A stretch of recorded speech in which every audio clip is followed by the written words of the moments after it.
સરદાર વલ્લભભાઈ પટેલની 150મી જન્મ જયંતિના અવસરે રાજ્યભરમાં એકતા યાત્રા સાથે અલગ અલગ સાંસ્કૃતિક કાર્યક્રમો યોજાઈ રહ્યા છે। ત્યારે વડોદરા નવલખી મેદાનમાં એકતા પદયાત્રાના આગમન નિમિત્તે સાંસ્કૃતિક સમારોહ યોજાયો હતો, જેમાં જાણીતા લોકગાયક કીર્તિદાન ગઢવી અને સાથી કલાકારો દ્વારા ડાયરો અને સોરઠી ગ્રુપ દ્વારા અઘોરી સંગીતનો જલસો યોજાયો હતો।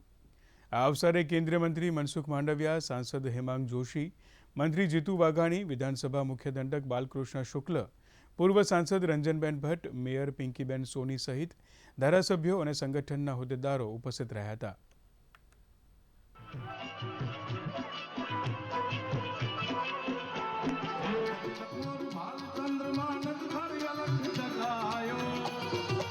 ભારતના ઘડવૈયા અને ભારતના લોકોની ખુશી સરદાર સાહેબની 150મી જન્મ જયંતિ આદરણીય નરેન્દ્રભાઈ મોદી સાહેબના આગેવાનીમાં ગુજરાતભરમાં ભારતભરમાં ઉજવાઈ રહી છે, ત્યારે એ નિમિત્તે લોક ડાયરો પીરસવાનો મને અવસર મળ્યો, તેના માટે હું ધન્યવાદ। સરદાર સાહેબમાંથી જેટલું શીખાય એટલું શીખાય, કારણ કે જેટલું શીખે એટલું ઓછું છે।